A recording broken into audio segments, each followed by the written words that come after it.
Hello, everyone, and welcome back. I'm Elena, your host for today. If this is your first time here, I'd love to let you know that we upload a new English learning video every single day to help you become fluent and confident in English faster.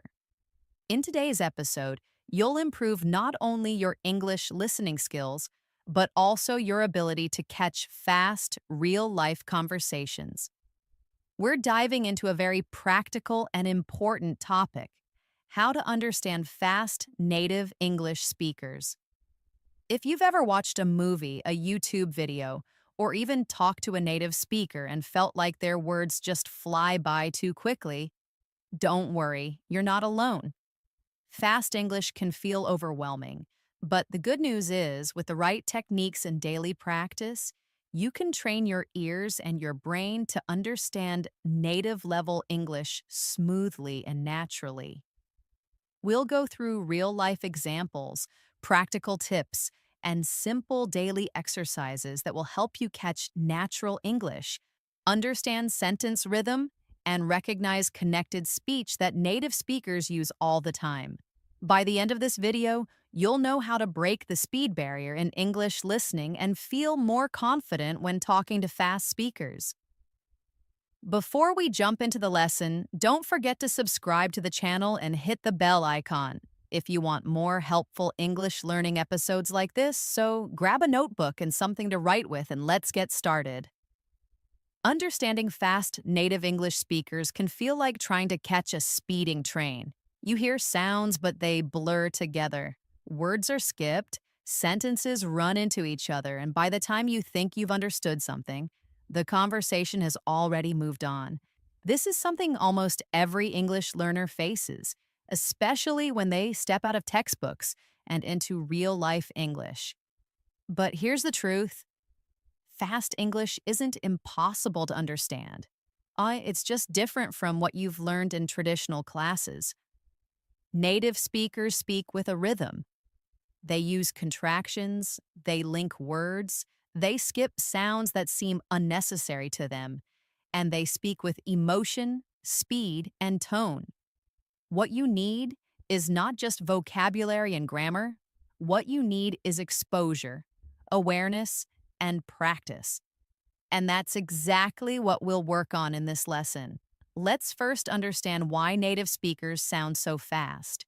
It's not because they're trying to be difficult. It's simply the way natural language works. When people are fluent and comfortable in fast English, words get connected. For example, instead of saying, "What are you doing?" logically, a native speaker may say, "What you doing?"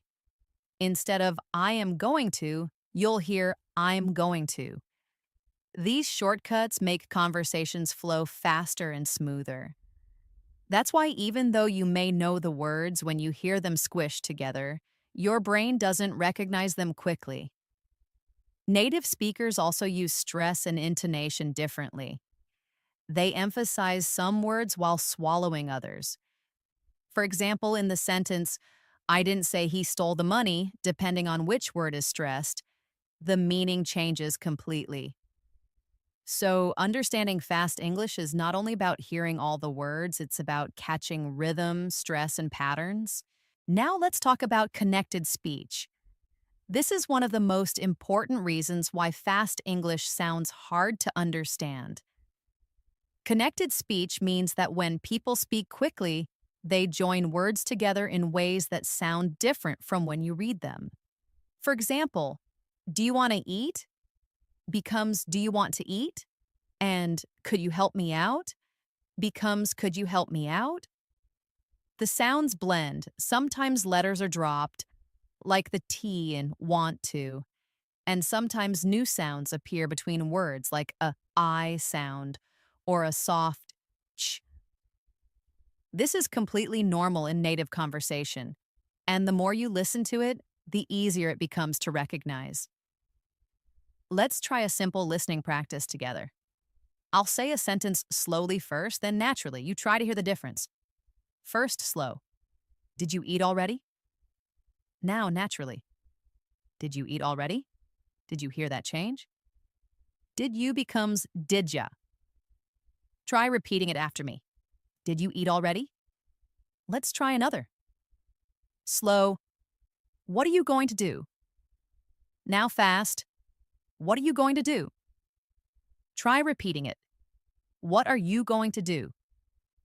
These may seem difficult at first, but repeating them daily helps your ears get used to natural patterns.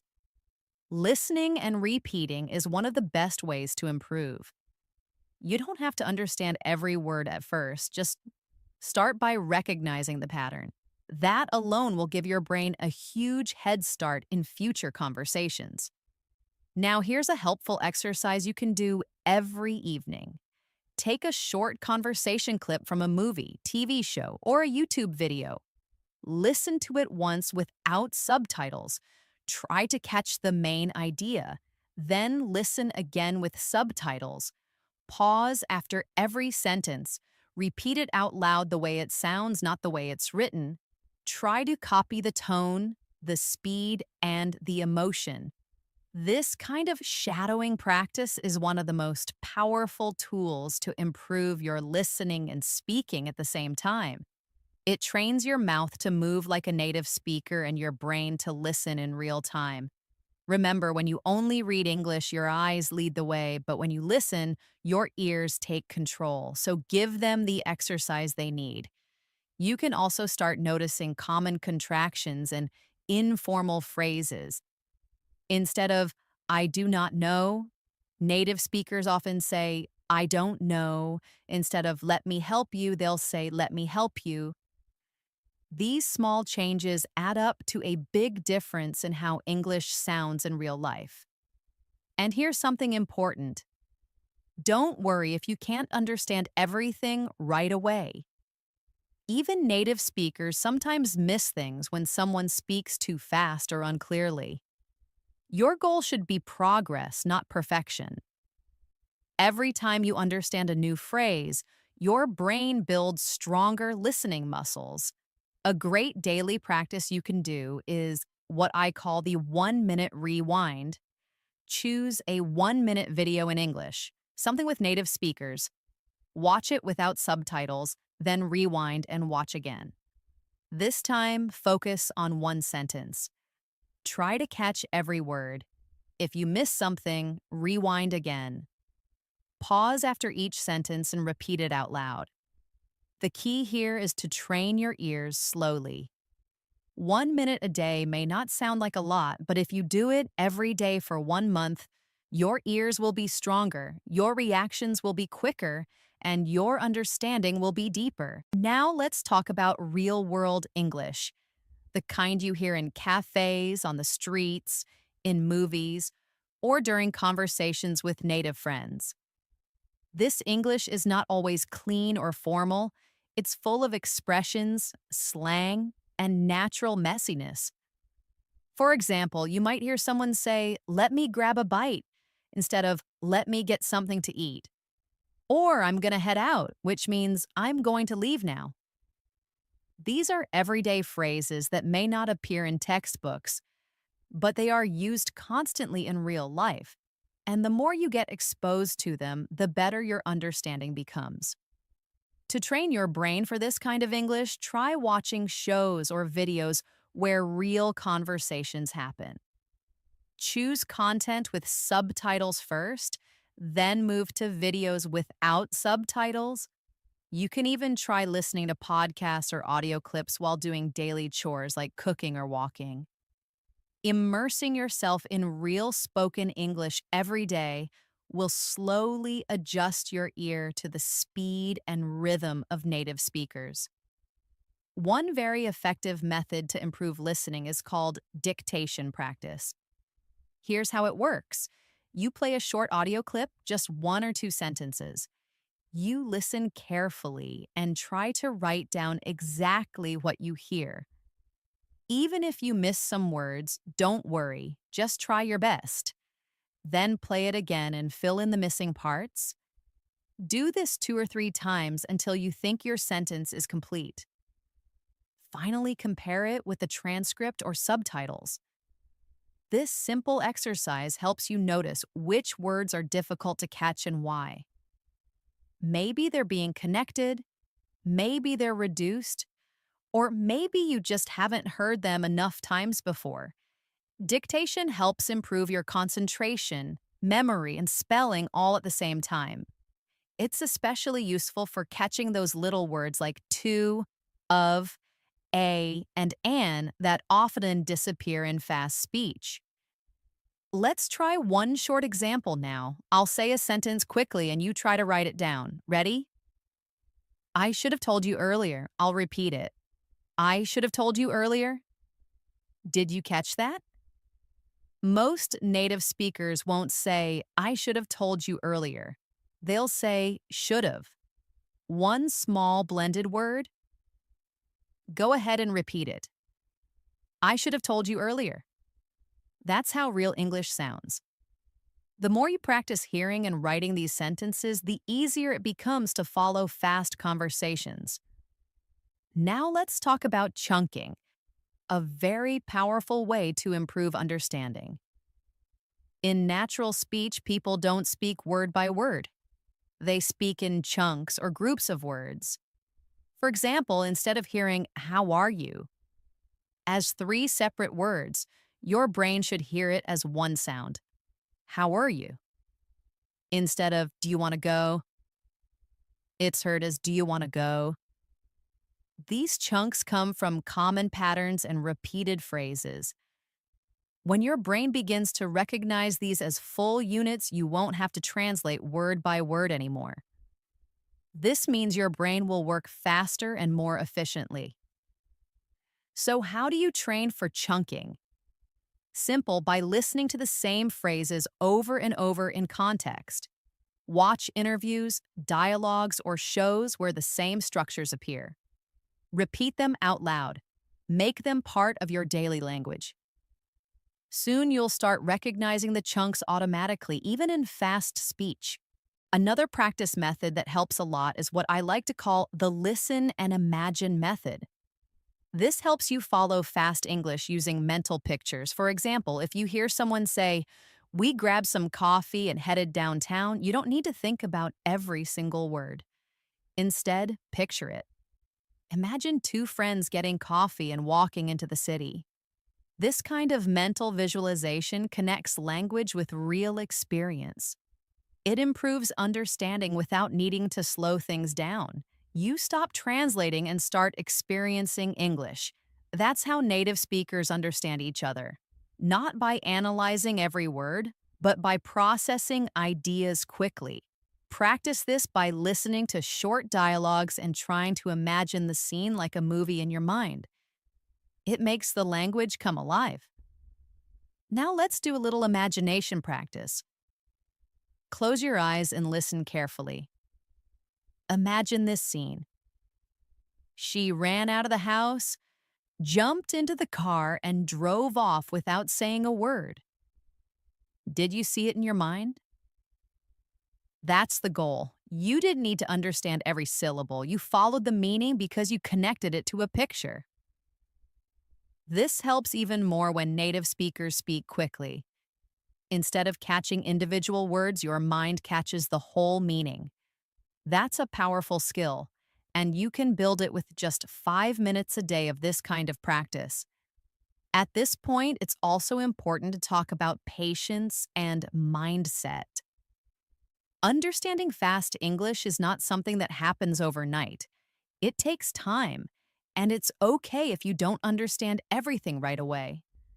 The key is not to give up. Every time you hear native English, even if you miss words, you are training your ears.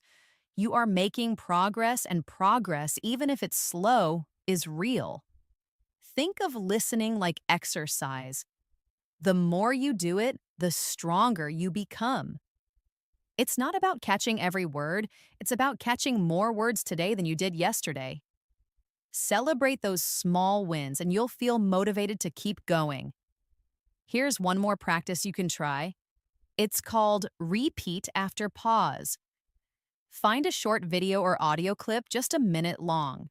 Play one sentence, then pause. Try to repeat exactly what you heard.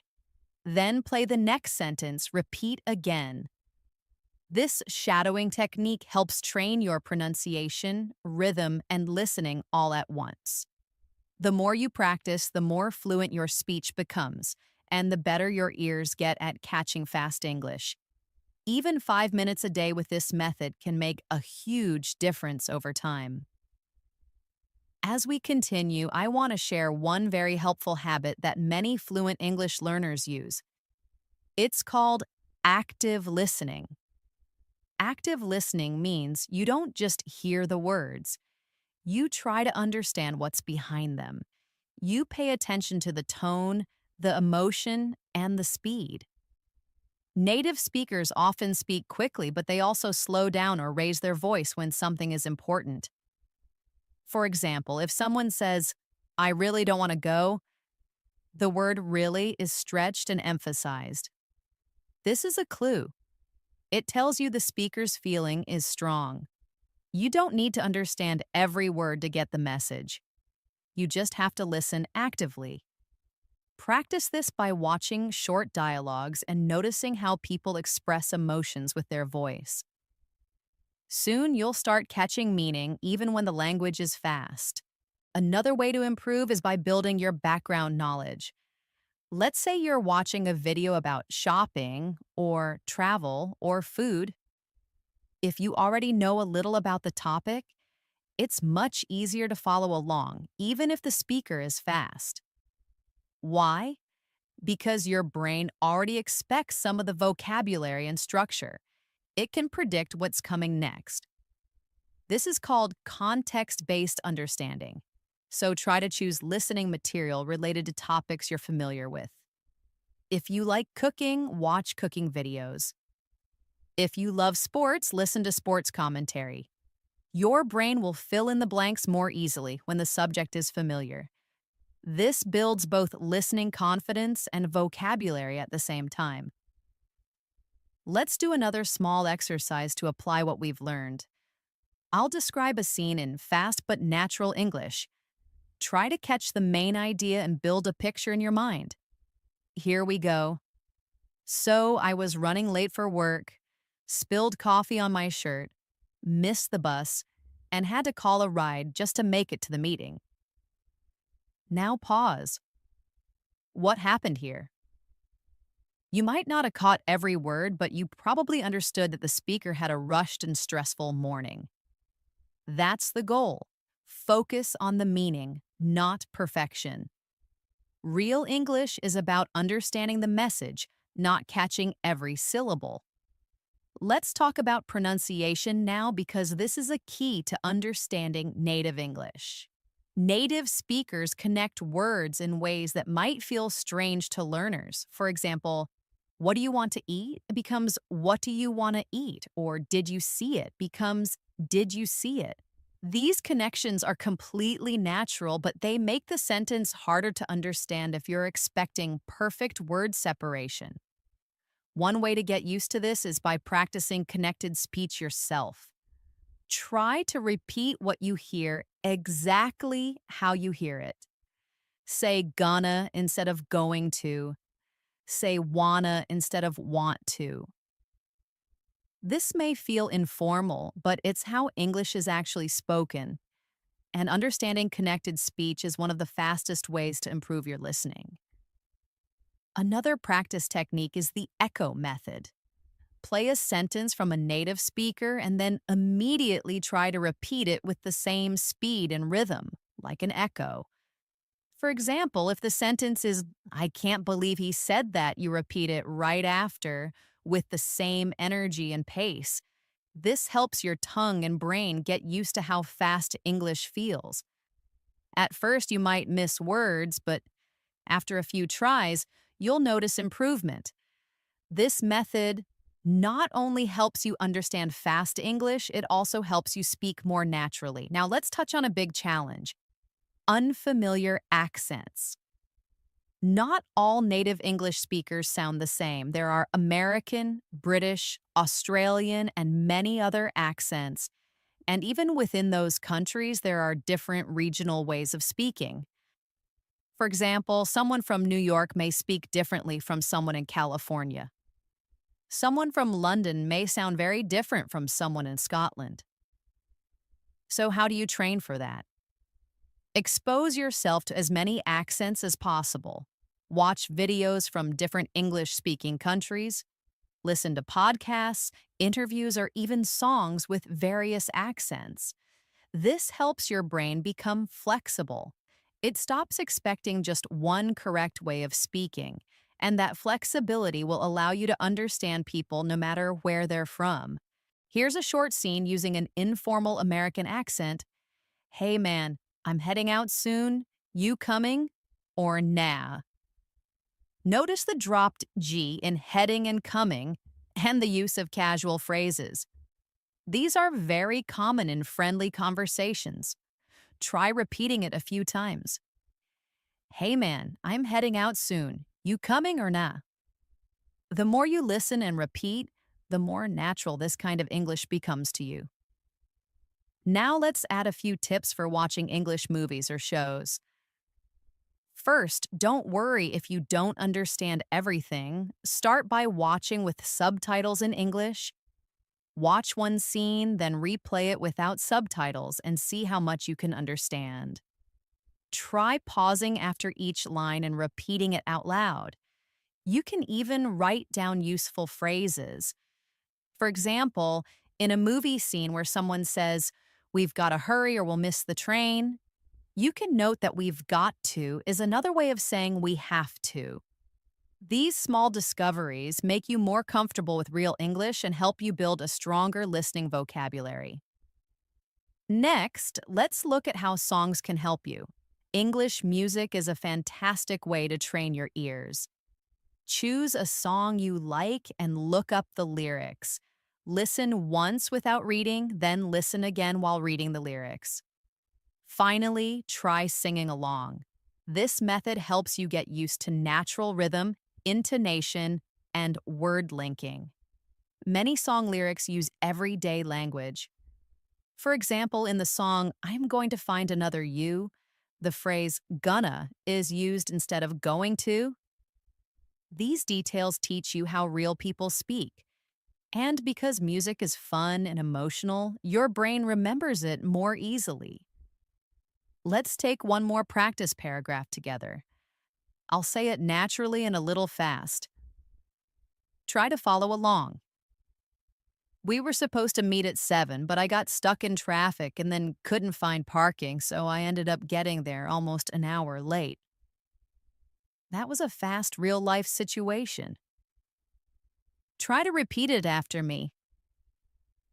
We were supposed to meet at 7, but I got stuck in traffic and then couldn't find parking, so I ended up getting there almost an hour late. If that feels too long, break it into small parts. The more you repeat, the easier it becomes.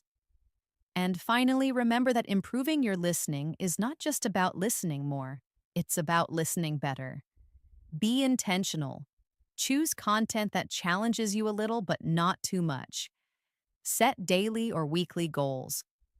Maybe you listen to one podcast episode each day, or maybe you do 3 dictation exercises each week.